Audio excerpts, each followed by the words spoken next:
उस योजना को जल्दी से जल्दी पूरा करना, जो टारगेट हम लोगों का है वह अभी 2024 तक पूरा करना। युवा आंदोलन भी है, तो राज्य सरकार के प्रति युवाओं का काफ़ी आक्रोश है। रोजगार संबंधी अब हम लोग भी हमेशा डिमांड रहा है, खास करके राज्य सरकार पर। एग्ज़ाम भी हुआ तो प्रश्न पत्र लीक हुआ और लोग एक एक सीट को 25-25 लाख रुपया में बेचा भी, लेकिन राज्य सरकार के उदासीनता के चलते हम लोग पूरा नहीं कर पाए। युवाओं का भविष्य अंधकार दिखाई दे रहा। युवा वर्ग है, काफ़ी संख्या युवा वर्गों का ज़्यादा है। नमस्कार, मैं हूं गंगेश गुंजन।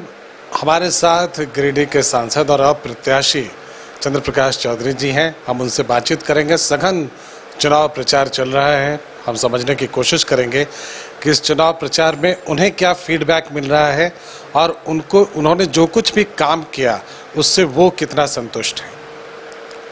देखिए, अभी लोकसभा चुनाव और इस लोकसभा में एनडीए प्रत्याशी के रूप में मुझे बनाया गया, उम्मीदवार के रूप में घोषित किया गया है और तैयारी पूरी है। और भारतीय जनता पार्टी और राजसू पार्टी के सभी कार्यकर्ता अपने अपने मिशन में बूथ स्तर के कार्यकर्ताओं के साथ, और बूथ स्तर का सम्मेलन भी चल रहा है। और जो पिछला 5 साल का जो कार्यकाल का अनुभव रहा है, वो सारा अनुभव मैं अपने कार्यकर्ताओं को भी बता रहा हूँ। और जो डेवलपमेंट का काम हुआ है भारत सरकार के द्वारा, नरेंद्र मोदी जी के द्वारा, और जो गिरिडीह लोकसभा क्षेत्र में जो काम हुआ है, उन सारे चीज़ों को हम अपना 5 साल का कार्यकाल का जो उपलब्धि है वह हम लिखित रूप से भी एक बुक के माध्यम से सभी लोगों को हम दिए हैं, ताकि लोग जाने कि भाई इस लोकसभा क्षेत्र में जो विकास का काम हुआ है सभी लोग देखें उसको। और जो पिछले कई बार से जो उपलब्धि हुआ है उससे ज़्यादा उपलब्धि हमारे कार्यकाल में हुआ है, जबकि 2 साल कोरोना काल में सारा विकास का काम ठप होने के बावजूद भी हम लोग बहुत ही अच्छा प्रदर्शन हम लोगों का रहा। आपने अपने बुक में भी लिखा है कि सड़कें बनी हैं, बहुत ज़बरदस्त सड़कें बनी हैं। हम लोग आ भी रहे हैं तो उसका एहसास भी होता है कि सड़कें बनी हैं, लेकिन सड़कों के आने का मतलब होता है विकास। क्या उसी अनुपात में विकास भी हो पाया है?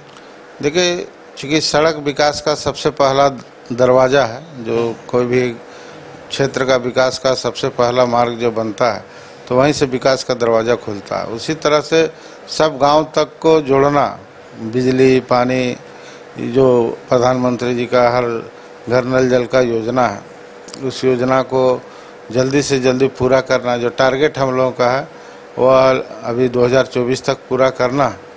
लेकिन राज्य सरकार के उदासीनता के चलते हम लोग पूरा नहीं कर पाए, लेकिन आने वाले समय में बहुत जल्द हम लोग उसको भी पूरा करेंगे।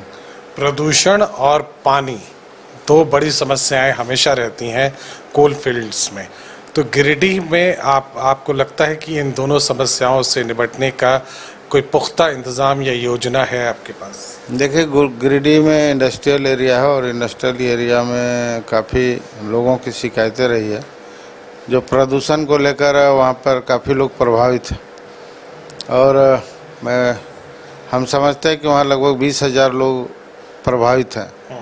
और मैंने कई बार उपायुक्त महोदय को सूचित भी किया है, क्योंकि क्षेत्र भ्रमण के दरमियान में लोगों की जो शिकायत है उसको मैंने रखा है। आगे भी हम प्रयास करेंगे। जो इंडस्ट्री का मानक है, जो पोल्यूशन को कंट्रोल करने का जो सिस्टम है, जो बिल्कुल वहाँ पे नहीं चल रहा है, उसको अच्छे ढंग से चलाए। चूँकि इंडस्ट्री है तो इंडस्ट्री को हम लोग बढ़ावा देना चाहते हैं, लेकिन इंडस्ट्री के आड़ में जो लोगों को पोल्यूशन मिल रहा है, इससे लोगों के सेहत में प्रभाव पड़ रहा है। तो प्रशासन सख्ती से उस कड़े नियमों का कड़े से पालन करे। क्या यूथ का रिप्रेजेंटेशन आपको मिल रहा है? यूथ आपके साथ जुड़ रहे हैं, क्योंकि उनकी अपनी डिमांड है, रोज़गार उनकी एक समस्या है, वो उनको लगता है कि, और इसमें दोनों सरकारों का एंटी इनकम्बेंसी जुड़ जाता है। अगर बिहार या झारखंड भी ना कर पाए तब भी, और केंद्र ना कर पाए तब भी, क्या ये एक समस्या आपको सामने दिखाई पड़ रही है? देखिए, युवा वर्ग है, काफ़ी संख्या युवा वर्गों का ज़्यादा है। और युवा वर्ग हमारे संगठन से और भारतीय जनता पार्टी और आजसू में काफ़ी युवा लोग हैं, संगठित हैं। और रोजगार संबंधी आप हम लोग भी हमेशा डिमांड रहा है, खास करके राज्य सरकार पर। जो अभी आप देखे भी होंगे कहीं के राज्य सरकार घोषणा भी किया था कि हम 5 लाख युवाओं को नौकरी देंगे, लेकिन अभी तक नहीं हो पाया है। और अभी एग्ज़ाम भी हुआ तो प्रश्न पत्र लीक हुआ और लोग एक सीट को 25-25 लाख रुपया में बेचा भी। इससे युवाओं का भविष्य अंधकार दिखाई दे रहा और युवा आंदोलन भी है। तो राज्य सरकार के प्रति युवाओं का काफ़ी आक्रोश है, वह उसका भी फायदा हम लोगों को मिलेगा। और भारत सरकार से भी स्वरोजगार के लिए कौशल विकास योजना और कई ऐसी योजनाएं नरेंद्र मोदी जी के द्वारा किया गया। और भारत सरकार की एजेंसियां जो हैं, जो बड़ी बड़ी एजेंसियां हैं जहां पर नौकरी का वैकेंसी है, उन वैकेंसियों को भी दिया गया है।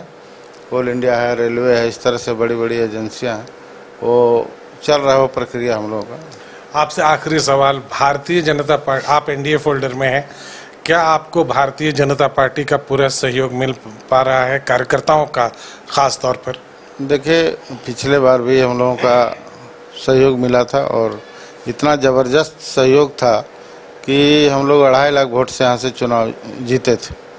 और उसी प्रकार हम लोग झारखंड के सभी सीटों पर आजसू का भी समर्थन मिला था, तभी हम लोग 14 में से 12 सीट हम लोग जीते थे। और इस बार हम लोगों का टारगेट है कि 14 का 14 लोकसभा सीट हम लोगों को जीतना है। तो उसी हिसाब से हमारे कार्यकर्ता, सभी कार्यकर्ता काम कर रहे हैं। बहुत बहुत धन्यवाद इस व्यस्त समय में हमको समय देने के लिए।